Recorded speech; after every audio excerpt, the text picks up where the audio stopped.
Matindi ang fake news talaga ng KOJC. Ibang level. Today, ang bago nilang fake news, actually medyo kahapon pa to, ay bobombahin daw yung kanilang facilities. Oo, bobombahin daw yung facilities nila, guys. Yan o. PNP junks Torreon's claims of planned bombing and utility cut-offs. Grabe, no? Alam nyo mga Kojero, ito na yung mga yung mga desperation moves. Mga desperate moves na yan. Na nag-iimbento ka na ng kwento. Nag-iimbento ka na ng fake news.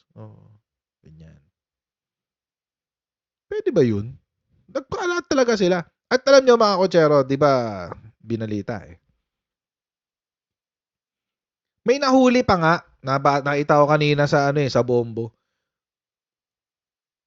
Si KOJC ang nakitaan ng Molotov bombs. Si KOJC ang nakitaan ng Molotov bombs. So mga Kojero, hindi natin ngayon sure kung ano ba, isasabotage ba nila yung kanilang sarili para tas isisisi nila sa pulis? Ganun ba yung gusto nila mangyari? Kasi alam nyo, yung sa di ba sa TPO, sa Temporary Protection Order, meron kasi nakasulat dun eh. Kasi writ of amparo nga. So ibig sabihin, it's for the protection of the life, security, and property ng mga taga-KOJC. Ngayon, mga Kojero, kaya hindi mo pwedeng basta-basta sirain yung mga, let's say, property. Hindi mo pwedeng basta-basta sirain yung property ng KOJC. Because it will violate yung kanilang temporary protection order. So, kaya hindi rin pwedeng mag-jackhammer. Kasi ngayon, inaakusa din itong mga taga-KOJC na nakarinig daw sila ng jackhammer. Oo. Hindi mo pwedeng gawin yan. That will be a violation of their temporary protection order. Ang nakasulat, again, mga Kojero, nakasulat po doon ay dapat maging regular ang trabaho ng ating kapulisan at mapoprotektahan ang buhay, kalayaan at ari-arian ng mga taga-KOJC o Kingdom of Judas Cult. Ngayon, mga Kojero, pinapakalat nila to. Na meron daw bomb threat sa kanilang sa kanilang property. At hindi lang 'yon, meron pinagbabantaan pa raw sila na puputulan daw sila ng tubig at kuryente kung hindi nila ilalabas si Kibuloy. And that is, mga Kojero, a threat to their security. Mag-shoutout muna tayo sa mga kaibigan natin sa Sendwave. Kung kayo ay nasa US, UK, Canada, Italy, France, Spain, Ireland, na Belgium, ay pwede kayo magpadala ninyo maribenta sa Pilipinas gamit po ang Sendwave. Ang gagawin nyo lang ay download ng Sendwave app, gawa kayo ng account, lagay nyo yung bank account details nyo at pwede kayo magpadala sa GCash, sa mga pawn shops at iba't ibang mga bangko sa bansa. At kung gagamitin nyo pa kayong promo code na Coach Jared sa inyo pong unang padala ay makakuha ng karagdagang $20 free credit. Kaya gamitin na si Sendwave for all of your remittance needs. Okay. So, paano natin yung balita tungkol dyan? Ito yung sinabi ng balita. Johnson, saan nanggaling ang impormasyong bobombahin raw ang katedral at ano ang sitwasyon sa loob ng KOJC compound?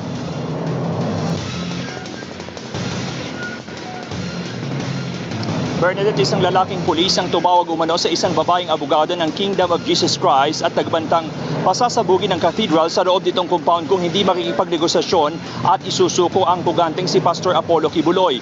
Sa unang pagkakataon, pinapasok din ng KOJC ang mga kagawad ng media sa loob ng kanilang compound kanina para ipakita ang presensya ng maraming pulis at ilan sa kanila ay armado ng mga baril. Huwag kayong mag-explode dyan! May mga tao dyan! Pwede ba, sir? Bahala! Simbahan na. Simbahan yan, sir! Simbahan yan!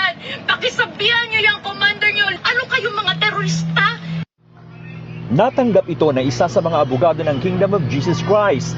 Sineryoso na mga abogado ang tawag na ibinalita sa kanilang mga miyembro.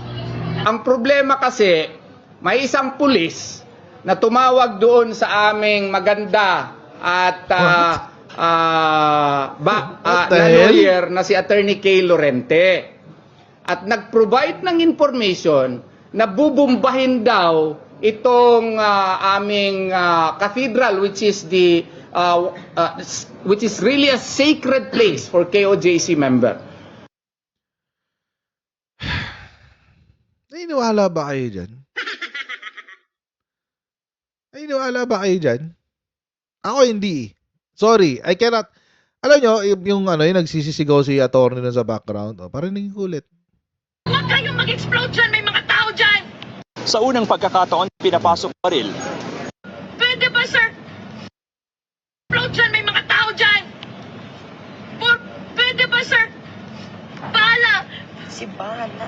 Simbahan yan, sir! Simbahan yan! Pakisabihan nyo yung commander nyo! Ano kayong mga terorista? Alam nyo mga kotsero, unang-una, sinong tangang pulis ang gagawa niyan?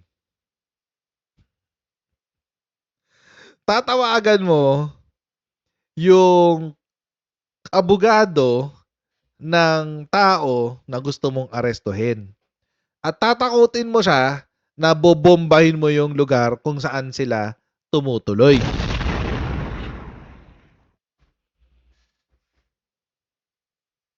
Sige nga. Sinong tangang pulis ang gagawa dyan?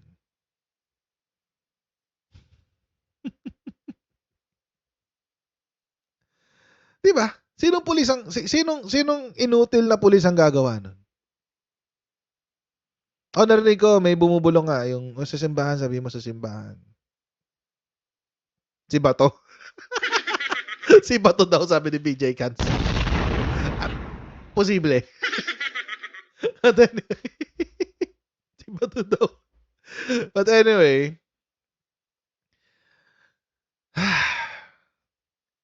tapos di ba mga kotsero, walang it doesn't make sense. Bakit? Bakit? Ganun na ba kadesperado yung mga pulis? Para para pasabugin yung katedral nyo?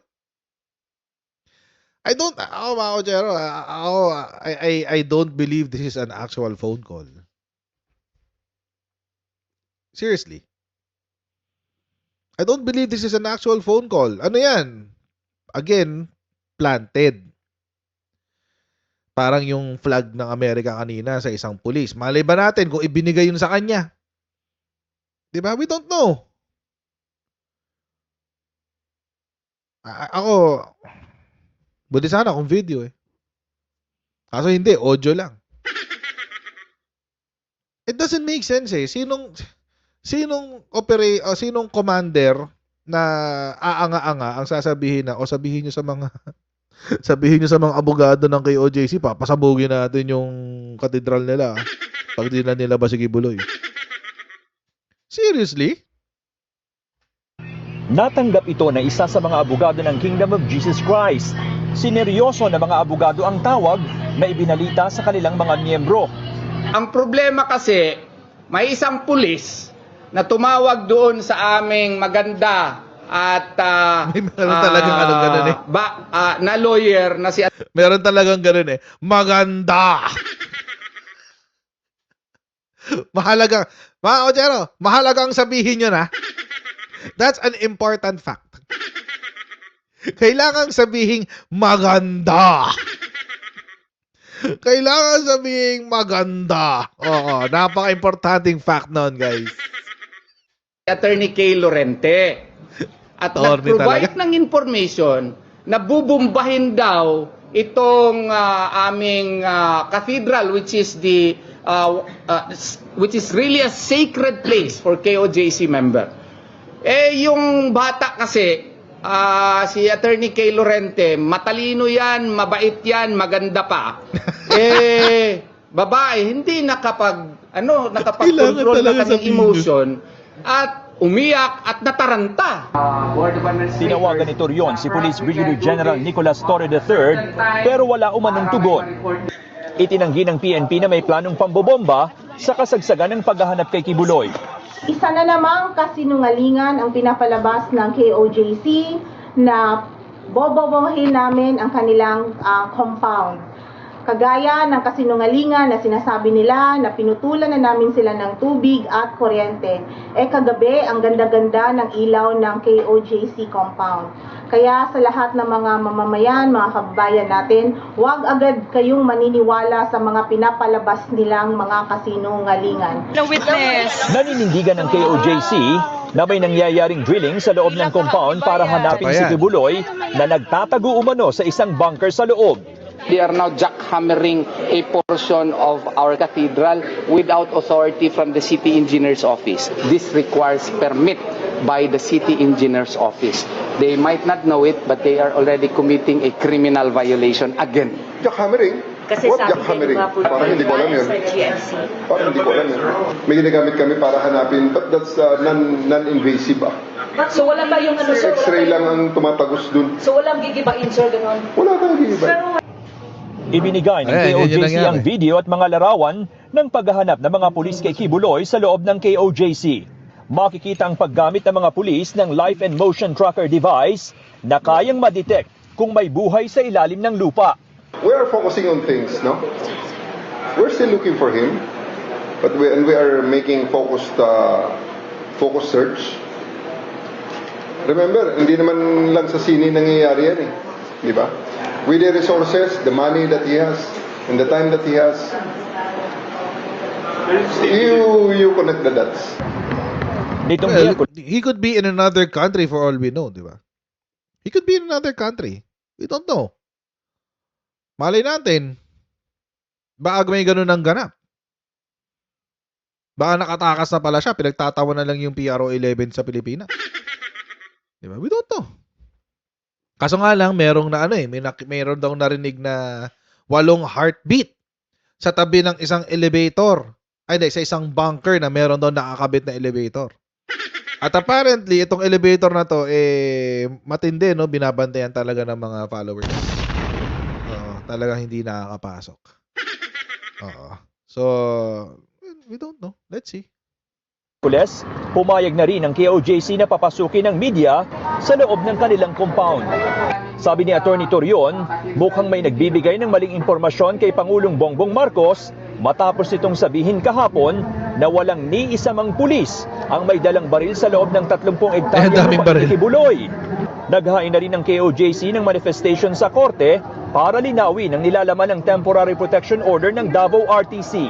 As we can see it in the protection order, never it is mentioned that the police stopped the implementation of the warrant of arrest against fugitive Kibuloy, and never was it mentioned that we will vacate the premises. Tapos na kayo, sir. Your mere presence there, you're not supposed to be there. And How? to immediately cease and desist from any act or omission is very expansive. Sige, sir. And it is explained in the rationale, your restrictions and control. That is the entire purpose of the temporary. Again, ito na naman yung sinasabi natin na story twisting nito ni storytelling ni Atty. Torion eh.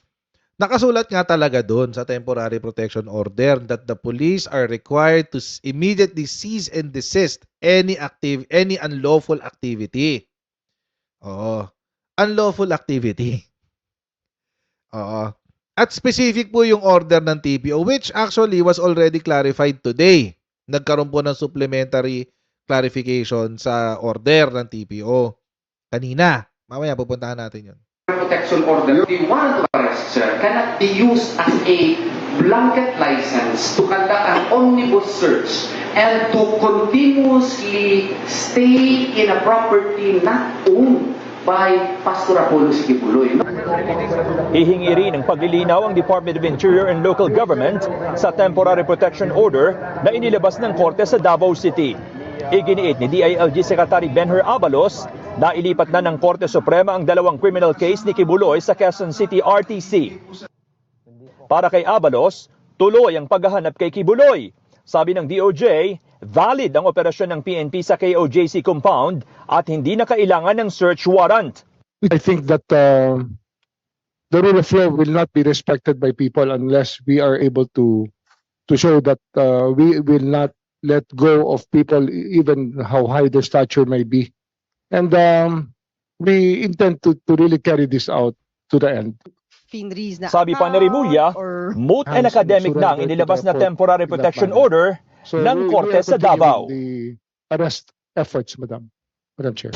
So hindi po mutually Bernadette, exclusive. mas maluwag na nakapapasok at nakalalabas ngayon ang mga taga-suporta ni Pastor Kibuloy dito sa KOJC compound. At bukod sa deployment ng mga pulis sa loob ng compound ng KOJC, marami ring pulis ang nagbabantay sa gate nitong compound at sa palibot ng KOJC. Umapila naman si Davao Archbishop Romulo Vallas sa mga taga-Davao na manatiling kalmado at laging maging kalmado sa sitwasyon dito sa Davao City. Samantala, Bernadette, sa kapapasok lamang ding balita ay naglabas na rin ng supplemental at clarificatory order ang Davao Regional Trial Court at binigyan din ito na hindi kinakansila o ipinapawalang bisa ang warrant of arrest laban kay Pastor Kibuloy kaugnay ng kanila inilabas na temporary protection order dito sa KOJC compound. Bernadette. Ayun nga kasi mga kotsero, malinaw ho kasi yung sinabi sa protection order. Malinaw ho kasi. To emphasize, the issued TPO did not cancel or nullify the processes related to warrants of arrest. Sabi, both serve different purposes and are not contradictory with each other. Any act beyond its usual prescription must be with judicial imprimatur before it is carried out. Otherwise, the rights sought to be protected by the TPO will be put to naught. So, ibig sabihin, mga kotsero, yung TPO specifically ay hindi pumipigil doon sa warrant of arrest. Ang nangyayari lamang dito, mga kotsero, ay gustong protektahan ng korte yung mga miyembro. Hindi ho si Kibuloy. Parang ano yan parang ganito. Dahil nung pumasok ang kapulisan para kalkalin si Kibuloy sa loob ng kanyang compound, napigilan ang usual course of life ng mga miyembro ng Kingdom of Jesus Christ. At dahil guaranteed po ng ating constitution ang freedom of religion at ang academic ang karapatan po ng mga kabataan, right of the youth for education, yun ang gustong protektahan ng ating korte. Una, na ang mga miyembro ng KOJC ay makapagsamba. Payagan silang pumasok para makasamba. Number 1. Pangalawa, payagan silang pumasok para makapag-aral. Kasi may school sa loob . Hindi mo pwedeng pigilan yun. It's guaranteed by the Constitution. Protektado yun. So, yun po, yung protection order ay para sa mga miyembro ng KOJC at estudyante ng Jose Maria College. Hindi ho yan para ikibuloy. Hindi ho. Hindi ho siya pinoprotektahan yung warrant, hindi po pinoprotektahan ng temporary protection order si Kibuloy mismo at yung mga iba pang akusado. Ongoing yung warrant nila. Kaya hindi umaalis ang PNP doon. Kailangan, because they have the information . They have the information na nandoon daw sa loob si Kibuloy, nagtatago sa bunker. And nagkaroon sila ng confirmation, you may call it confirmation, quote unquote, for lack of a better term. Nung ginamit nila yung kanilang mga gadgets, nung ginamit nila, nakarinig sila ng 8 heartbeat. So now, you can assume that's 4, yung 4 na natitirang akusado. Yung 4 na natitirang akusado, hindi pa mahuli. Si Kibuloy yung panlima. At may 3 pang kasama. Hindi ho natin alam kung sino yung 3 pa niyang kasama. Malamang sa malamang, meron hong chismis na kumakalat ay isa po ay apparently girlfriend daw ni Kibuloy. Apparently, yung isa. So, may dalawa ka pa. Na hindi kasama dun sa warrant. 3 Palmolive girls. Grabe, 3 talaga. Hindi pwedeng isa lang. But anyway, so, apparently, yun daw yun. Yun daw yung yun daw yung chismis. Chismis lang naman yun. Di natin makukumpirma. But there are 8 heartbeats. So, meron nga yung cause ang ating PNP para number 1, magstay sa compound. Pangalawa, pasukin yung actual na cathedral nila. Kasi hanggang ngayon, mga kotsero, pinoprotektahan pa rin yung cathedral nila. Yung main na yung kung saan sila sumasamba. Baka nandun kasi yung bunker sa loob. Oo. Di natin alam. Kasi mukhang doon yung tutok ng mga followers eh. Lahat ng chismis doon umiikot sa cathedral eh. Oo. Yung bobombahin daw yung cathedral, may mga jackhammer daw sa cathedral, etc. etc. So, ganon. May ganong klaseng drama. So, mukhang nandoon yung tutok ng chismis. So, unwittingly, mga kotsero, baka nakukumpirma nila na nandun talaga si Kibuloy. Hindi man nila sinasadya. Pero baka nakukumpirma nila na hindi nila alam. And by the way, mga kotsero, kaya nga naku-curious din ako dyan sa bomb threat na yan kasi papakita ko lang din sa inyo. Hindi ko napakita kanina eh. Ayan, yung sasabi ko kanina. Hindi ko lang maintindihan kasi Bisaya yung iba. Basta parang ang pagkakaintindi ko, nakita daw ng mga miyembro ng PNP SAF sniper team sa compound ng na Kingdom of Judas cult sa rooftop ng Jose Maria College ang Molotov bombs. Ayun, Molotov cocktails. Oh. Paano mo ngayon ilulusot yung Molotov cocktails? Cocktails no? Molotov bombs. Molotov cocktail. Inuman na yung nasa isip ko. Paano mo ngayon ilulusot yan? Diba? Base sa report sa kapulisan, bandang 3:20 ng hapon, August 26. Okay, hindi ko na naintindihan yung iba. Nagposisyon daw sila sa rooftop ng JMC at nakita daw nila ang 5 botelya ng Molotov cocktails. Mga kotsero.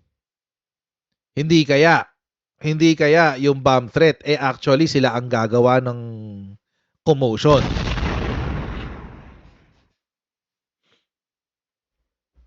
Di ba?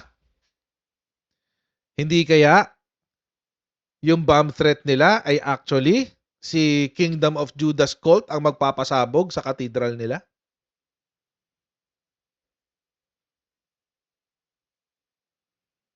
Di natin alam. Di natin alam. Kasi nga, meron kang tao dito. Meron kang temporary protection order eh.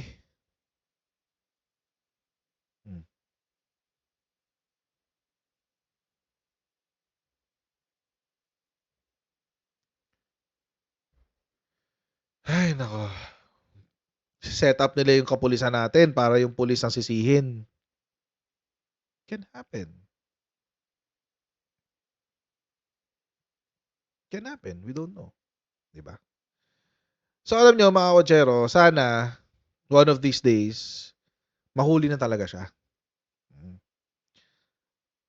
Sana mahuli na talaga si Kibuloy. One of these days. Kasi, hindi na siya nakakatuwa. Promise. Hindi na siya nakakatawa, hindi na siya nakakatuwa. Hindi na siya, nakakairita na lang pag naririnig natin yung boses ni Atty. Torrio. Di ba parang, goodness. Parang Diyos ko. Ewan ko ba kung bakit ganyan. So sana mahuli na talaga siya soon. Sana mangyari na talaga yan. Ayan, so mga kotsero, maraming po salamat sa patuloy na pagsuporta sa ating channel. Huwag niyo po kalimutan mag-subscribe sa Kotsero YouTube channel. Pa-follow tayo sa ating Facebook page para lagi kayong updated sa mga ganap sa aking channel. I'll see all of you in our next live stream. God bless and see you next time, guys. Bye!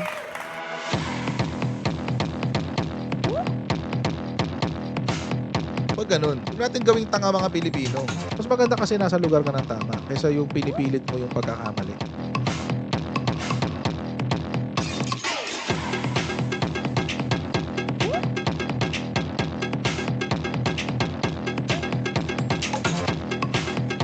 Are they willing to go that far? Hindi makakalimutan ng Pilipino yan hanggat di nasasagot niya. Sino ngayon nagsasabi ng totoo?